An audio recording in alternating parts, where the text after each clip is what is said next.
Welcome back to the Resilient Man podcast. This week, I'm joined by Tate, a former Royal Marine Commando who spent nearly a decade in one of the UK's most elite military forces. Tate opens up about what it really takes to get through 32 weeks of brutal training, the injury that left him sidelined for 6 months, and the powerful mindset shift that helps carry him through. He also shares habits he's carried over into civilian life and how he's built a new structure to stay focused, disciplined, and mentally strong after leaving the military. Enjoy. Tate, welcome to the Resilient Man podcast. Hey, James. Yeah, cheers for having me. Firstly, I want to thank you for reaching out and wanting to be a guest. And I'm always looking for guests, and you've got an exciting story to tell with your experience being in the Royal Marines for over nine years. So I'd love to sort of dive into that a little bit more, and hopefully you can tell us a little bit more about it. I guess a good place to start is, why the Marines? Why did you want to join the Royal Marines? That's probably a good idea. Good question. So, when I was younger, I always used to, that's typical kid, running around in the forest with the stickers, as a weapon and playing soldiers.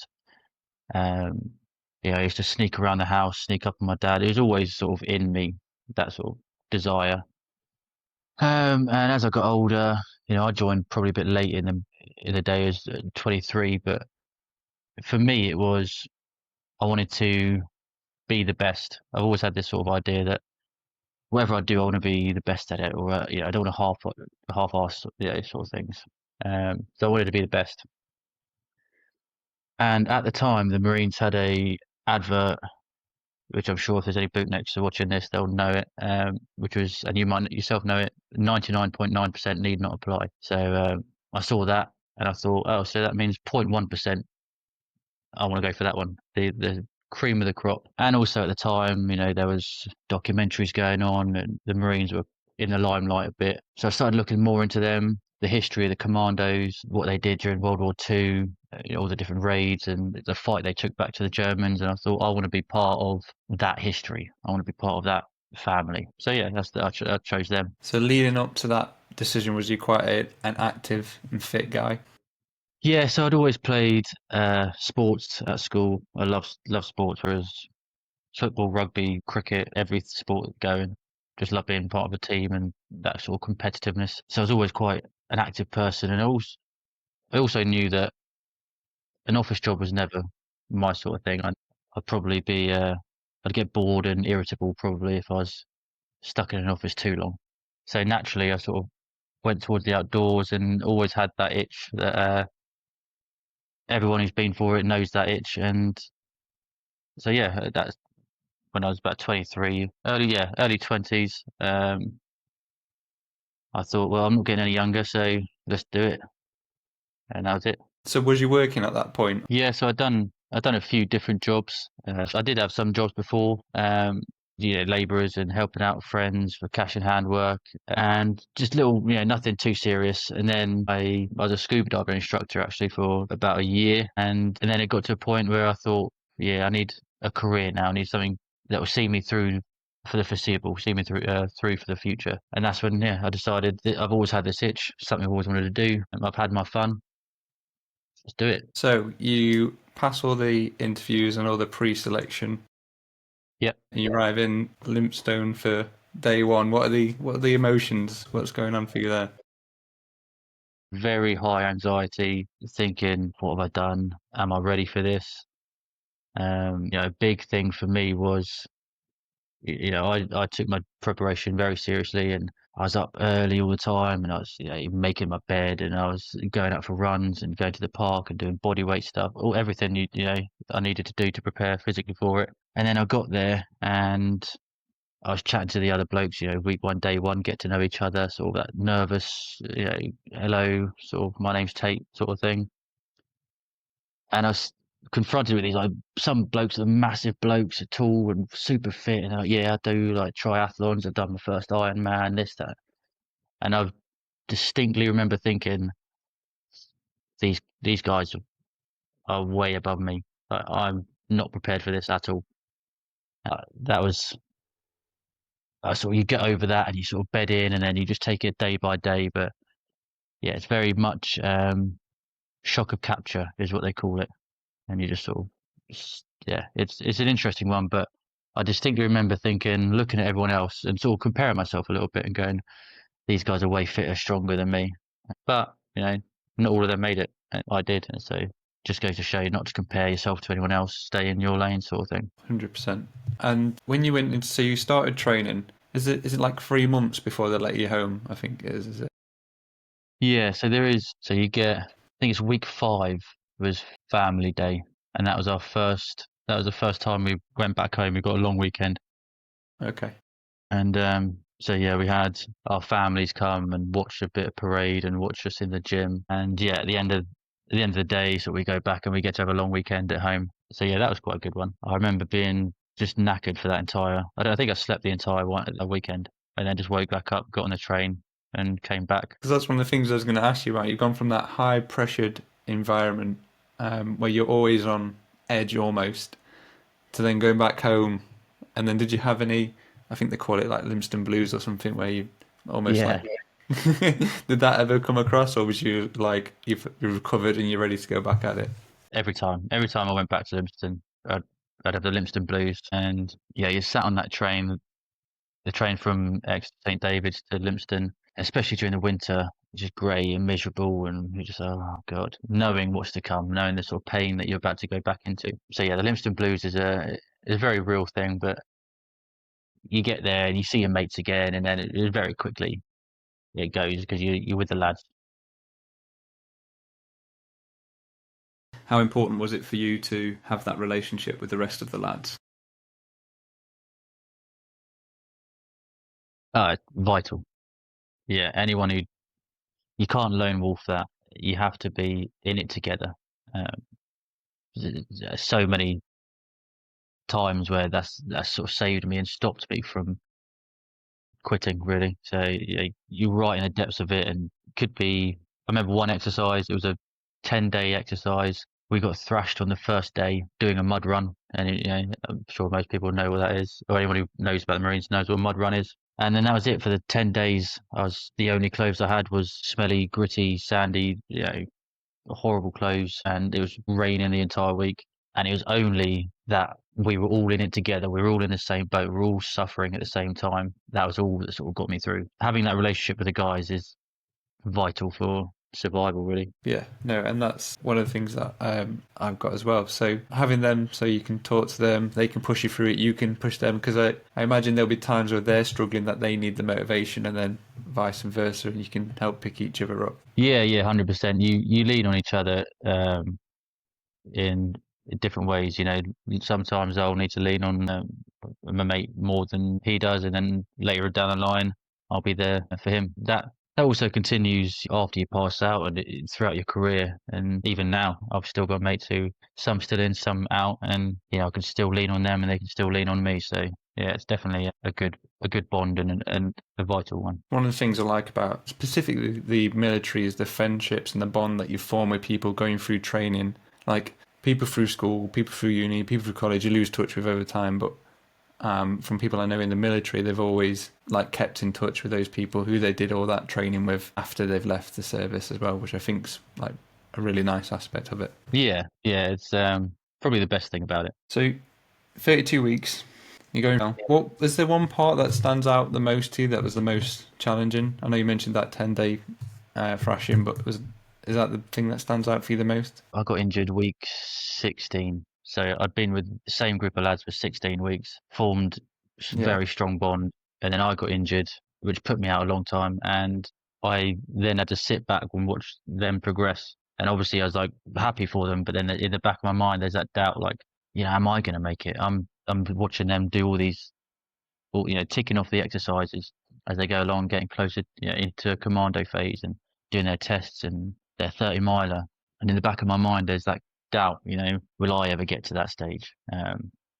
So that was a tough time to get through. The physical thrashings are, like I said, at that point you're strong enough, you're fit enough, you can get through them.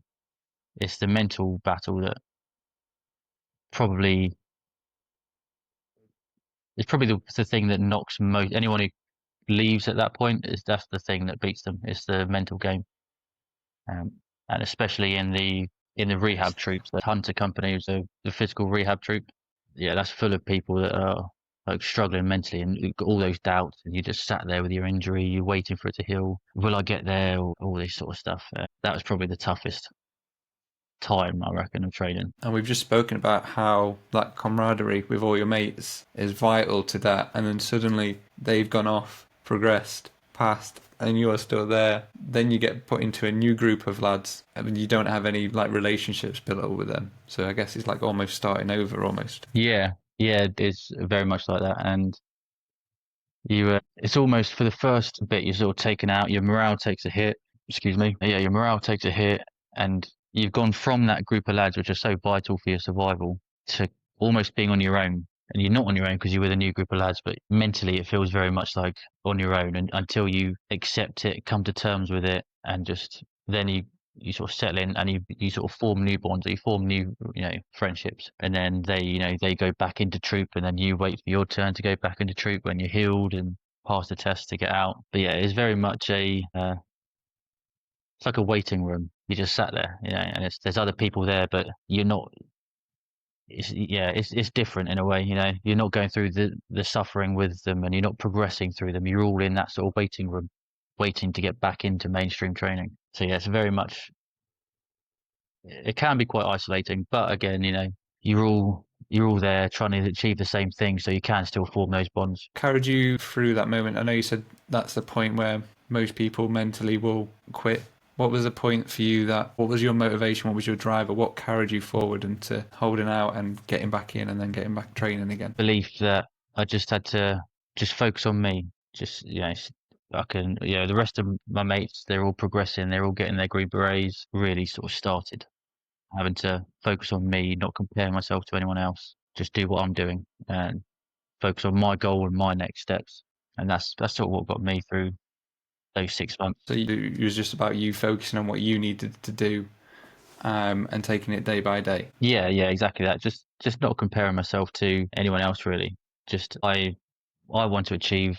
I want to become a Royal Marine Commando. I want to get my Green Beret and just focus on what I'm doing right now. What's my next step? This is my end goal. The next step is heal. Get strong, get prepared, learn all the things that I need. I've got a bit of time now to let all the knowledge soak in, so that when I go back into a troop, I'm almost a step ahead.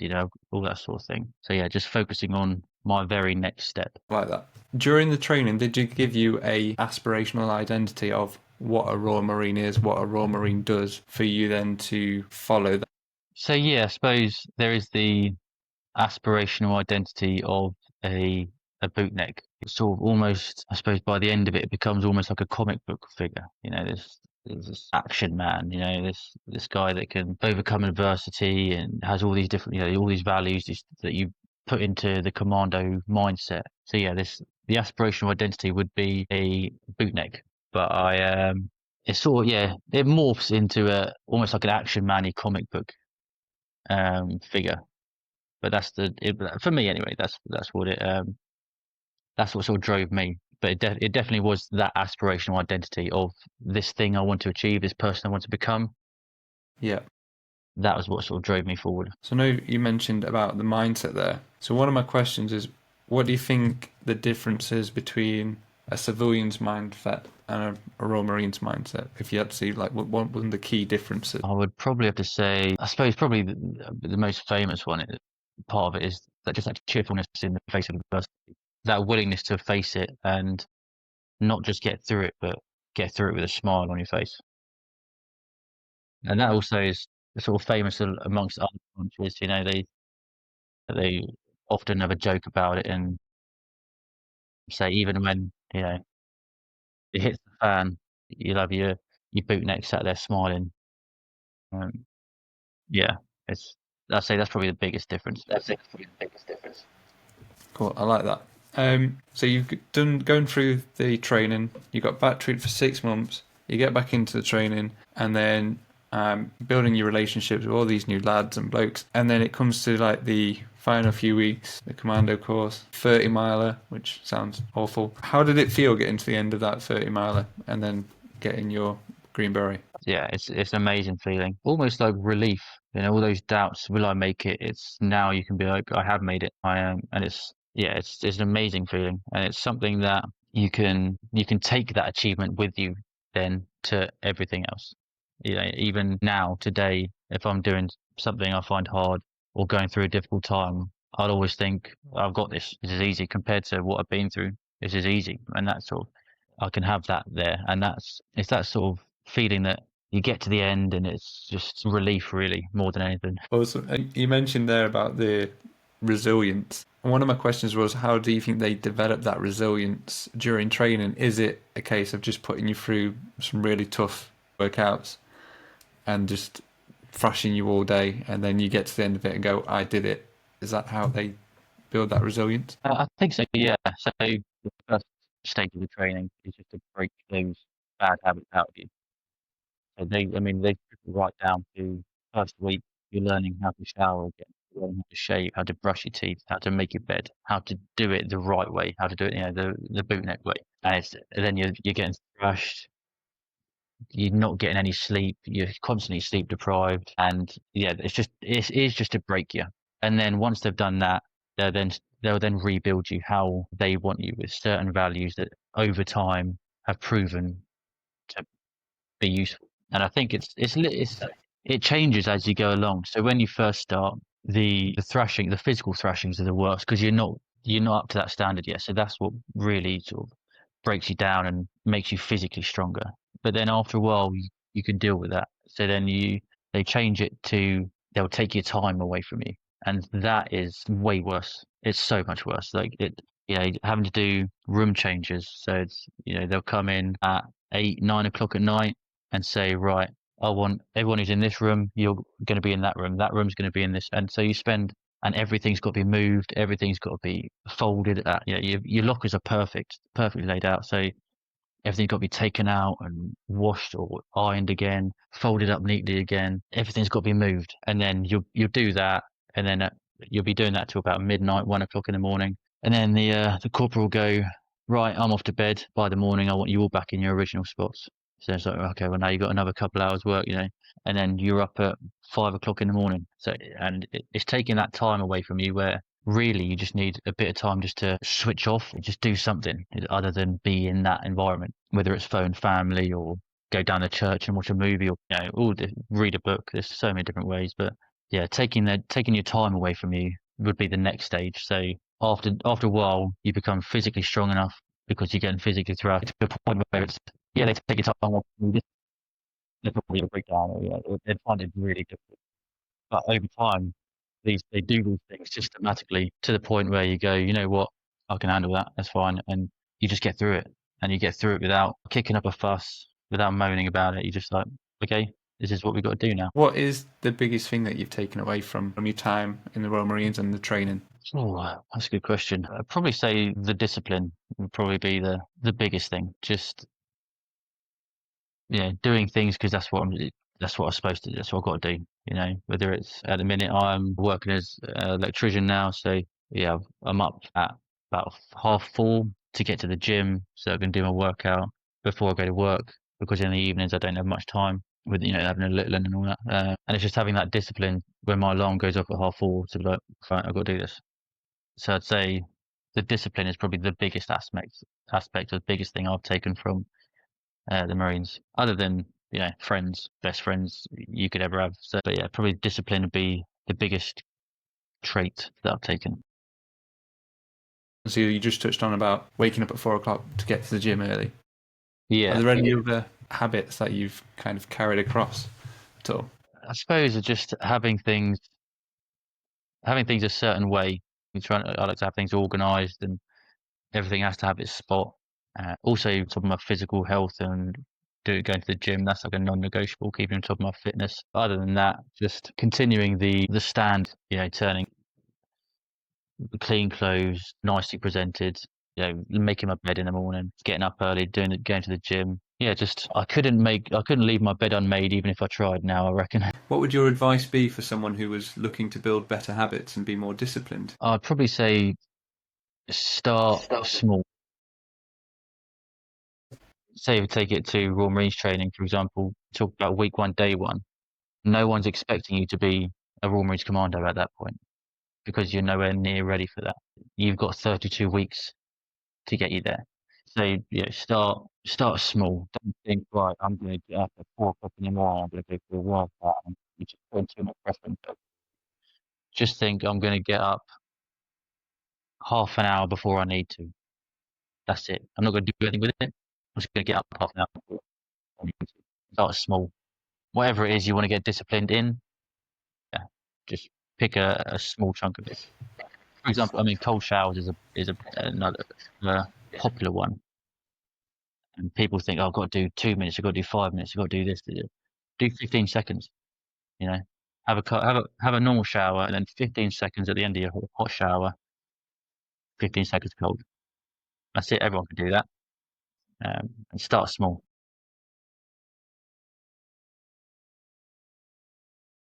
From speaking to different people, like overwhelm comes from us making this big picture of you going into Royal Marines training at day one thinking you need to be a Royal Marine, and that just comes through overwhelm rather than breaking it down into, okay, and again with you and your trainer when you're in back troop, what do I need to do today? I need to try and get myself physically fit. Yeah. Okay, what does that look like? And breaking it down into those small steps. So I think that's really encouraging, and also it helps with your motivation when you know exactly what you need to do rather than just say be a Royal Marine, which is, there's so much to that. Yeah. It's so hard to get started. Where do you start? Yeah, definitely. So how can men build a stronger mindset without going through something as extreme as like Royal Marine 32 weeks training? Yes, I mean, I've had that question a few times actually. I almost, in a way, consider myself lucky that I've had that because that's what gave me that mindset.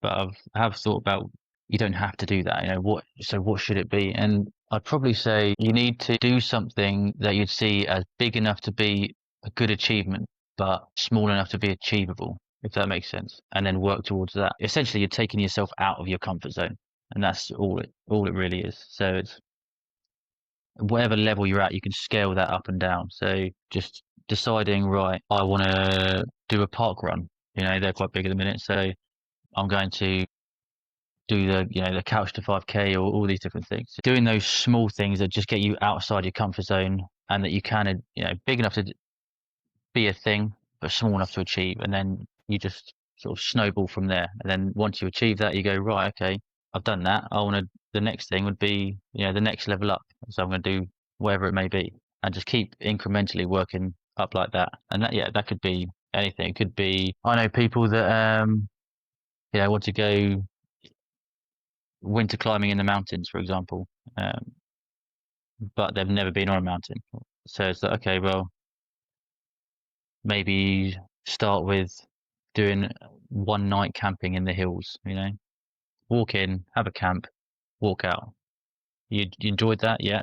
I found, yeah. Did you find it a bit difficult? Yeah, I was all right with it. Okay, well, let's go the next step up then, let's do like a couple nights.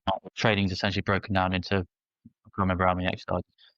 Each exercise is essentially a culmination of everything you've learned. So you learn it all, then you go and exercise and you put it into practice. And then it's difficult and it's hard to get through, but you get through it. And then, right, okay, you're now capable of that. So now we'll start working to the next exercise, which is going to be a little bit tougher, a little bit longer. Then you achieve that, and then right, we're going to work to the next exercise. And eventually, you do enough of those exercises, and you get to final X, and you do final X, and then that's it. You're in the commando phase. But the first exercise is one night. You don't even leave camp. Uh, you jump in the tank, get wet, go back to your poncho, put your dry clothes on, and that's it. And all you're learning there is your wet and dry routine, which is, you work in rig, you work in kit, you're getting wet, then at night you get dressed into your dry kit, so you sleep in your dry kit, and in the morning, get your wet kit back on, and off you go. That's the first exercise as Royal Marine. Final X is all singing, all dancing, good to go on operations. But you can't expect that of week one, day one. You could only expect him to do one night and get wet one night.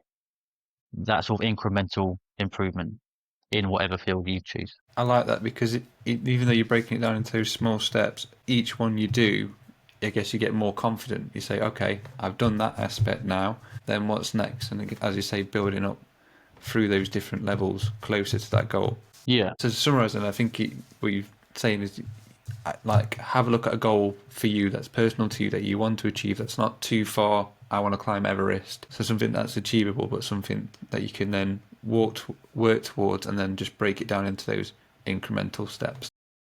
Yeah, that's it. It's almost, reverse engineer it. I want to achieve this. Okay, what things do I need to achieve along the way before I achieve that? And then what's the very first thing I need to achieve? Yeah, no, I love that. So I want to just move on slightly a little bit. So you was in the military for just short of 10 years, Yeah. and I'd like to talk about or focus on that transition. So you've decided to leave the military and go into the civilian world. Do you want to just unpack that for us, or what that looks like, what that felt like, how that was for you? Yeah, it's not a particularly easy thing. You're coming from a world which is very structured. Everyone's the same. You're all pretty much the same person. You all have the same values. You all have the same standards. Everything. You have the same job. Everything's the same. And then all of a sudden, you leave and you're no longer part of that, and so you got to find your own way now. It's not it's not easy, and a lot of people can easily get lost or can easily get overwhelmed. Some people let their standards slip, and they get they just sort of their mental health declines. Everything was taken care of, and now it's up to me. So yeah, it's not easy. You just got to find. I've just got to find that structure. Yeah. Every day's different, really. Some days I feel like I'm smashing it, and other days I'm just like, I'm sat there missing being in the Marines, thinking like, oh, was it a good idea I left? So what helps you? What helps you find that direction or find that structure? So I've sort of crafted my own way of dealing with it, which is I've focused on 6 key areas that sort of keep me going and keep me where I want to be, which is focusing on my mental health, my physical health, making sure my finances are in order, focusing on my social circle, and also having an emotional and a spiritual aspect. And that could be something as simple as just having a purpose or having a goal to achieve. Doesn't have to be something too big, just some sort of goal, some sort of direction, and something to work towards. And those areas are what I try and focus on. And yeah, at the minute I'm focusing quite heavily on physical health because I know that is the sort of foundation to everything. If I'm on top of my physical health and I'm eating well and I'm getting to the gym, then I know my mental health will be a bit better. So yeah, those 6 areas are what I've boiled it down to for me anyway. I really like that, because my next question was going to be, how do you like maintain your mental health? But you've just kind of broken down the 6 areas that you focus on, and that Yeah. kind of then looks after your mental health, as you said. Once you're eating right and you're training and you feel like you've got your purpose or your goals, then you get that. In terms of these 6 areas, then have you got a goal for each of these 6 areas, or is it just a 6 area? Like, do you go into the day going, right, what am I doing for my mental health? What am I doing for my physical health? What am I doing for my finances? How does that come to fruition in like day-to-day life? Well, up till recently, I've seen them as spinning plates. You got to keep them all. One might need more attention than another, so you sort of jump back and forth. Recently, I rethought about that. Everything else is wrong. Take it back to my physical health. Make sure I'm am I getting to the gym? Am I eating right? Okay, yes. Okay, how's that normally for me? If I'm on top of my physical health and I'm eating right and I'm going to the gym, I feel a bit better about myself. And so that leads then into my mental health being a bit better because I'm a bit more confident in myself. I'm doing things like getting up early and going to the gym, or I know I'm doing the right things. So in the back of my mind, my mental health is thinking, I'm doing all right. I'm not doing too bad. And then once my physical and mental health are in check, I can expand that and go, right, okay, now let's focus on my finances. It's one of those areas that people probably don't want to talk about, or people just think, oh, it shouldn't be all about money. But it's, if you've got no money, it's a bad place to be. So making sure they're in order and there's not unnecessary spending, and it's like just a budget, something as simple as a budget, which I'll go right. Instead of thinking, "Oh, I've got no money," I'll crunch the numbers, I'll do the math, and I'll think, actually, yeah, I'm all right. I've got a bit, I've got some, and then once those things are in order, then I can expand that to my social circle. Make sure I'm reaching out to mates and make sure I'm meeting up with mates, make sure I'm having, doing the things I like to do. Even, going to things like jujitsu. For me, that's a social thing as well as a physical. Then once, all those things are done, then I can move on to the next, which is the sort of emotional and spiritual levels. And it's all, the idea was based off of, those 6 areas that I boiled it down to. Plus, I'm sure you've heard of Maslow's hierarchy of needs: health, wealth, and happiness. Yeah. That's it. It's health in physical and mental. It's wealth in, yes, financial wealth, but also your social wealth. Your wealth of friends, your wealth of the people around you, your wealth of relationships. And then it's happiness, which is, what's happiness? Well, to me, that could be, that's a more emotional and a spiritual thing. It's having a goal, it's having something to chase, it's having a purpose. So it's that sort of expanded and taken from things that I valued in the Marines and things that kept me, when I think back on my time, all these things were almost taken care of to a certain degree. Now you're out, it's on you. Exactly, yeah. Now I've got to make sure I'm working out and going to the gym and eating right myself. I've got to make sure that, I've got, a rented house and I've got all these things instead of living on camp and I just get money each month and this, everything else is taken care of, the bills and the water and all that, the internet's taken care of. All these things fall on my door now. My mates, I live with my mates on camp. So your social aspects filled up. So then all you got to work on really at that point is your own happiness. Whereas when you leave, it's like it humbles you. It brings you right down to the bottom. And that's when I went, right, get my physical health in check and I can build from that. Whereas, you see a lot of people that are just struggling, especially nowadays, it's tough. And it's, you just think, and it's probably the last thing people want to do, but, just go to the gym or go for a run or do some press ups. I guarantee you'll feel better about yourself. And then that's to just build from there. Whereas someone who feels really bad about themselves will most likely be out of shape because they neglect themselves. That's just it, really. I really like that because you mentioned how you was kind of missing that structure. That was one of the things you mentioned. And then you've built your own structure essentially of these are the areas that I want to focus on. And then you started embedding that. And what's good about that is everybody can relate to that listening and then use that themselves and then start again with those small steps, getting a goal or an idea of where they want to be in each area and then building that up and working towards it. So I really like that. One question I've been wanting to ask you is how do you deal with negative thoughts? I'll rationalize it. I'll think about it. Then I go, right, can I control it? No. Okay. No, no, I won't think any more of it. Can I control it? Yes, I can control it. Okay.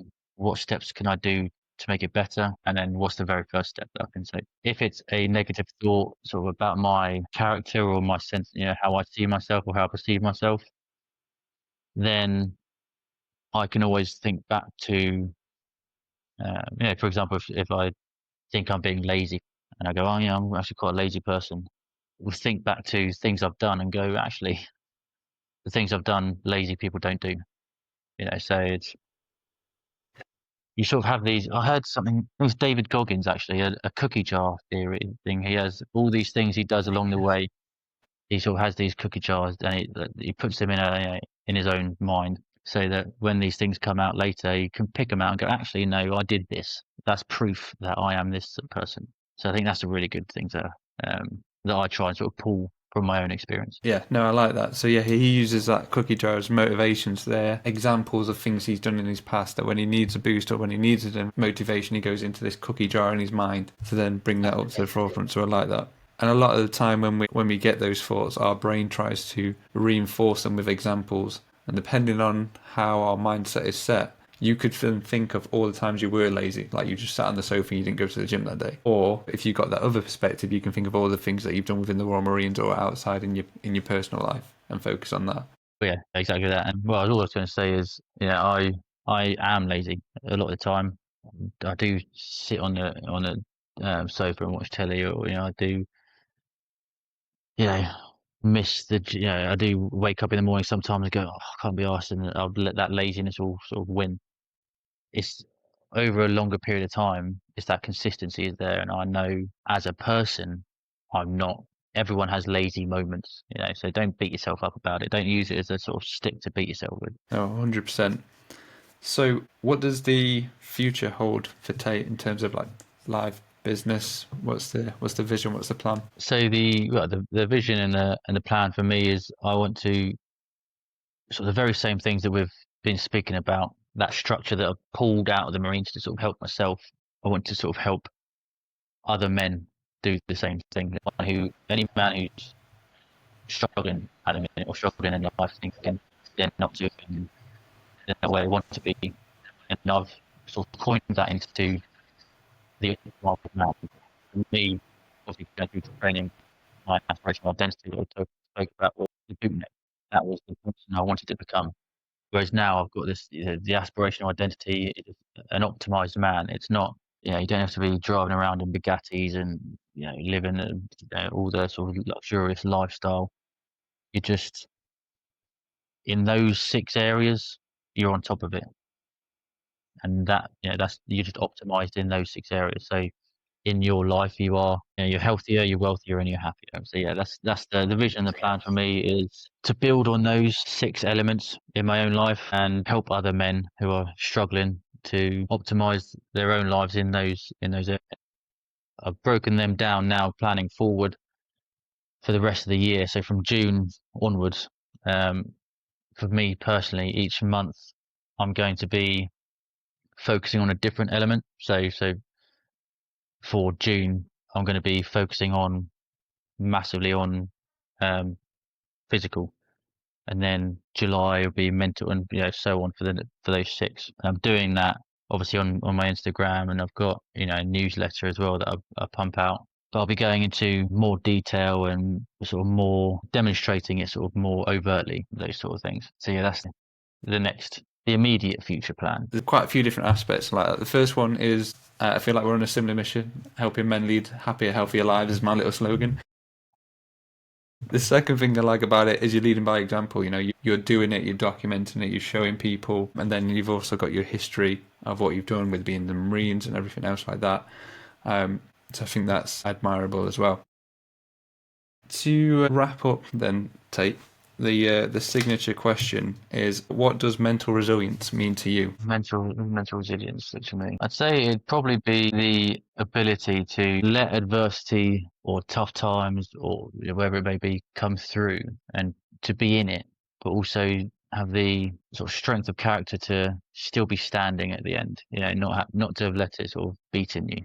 Yeah, I'd say I've always, in a weird way, I've always sort of had it as like an image of lighthouse in a stormy sea. You got this raging around you, but that lighthouse is standing firm. And when that sea comes down, that lighthouse is still standing firm.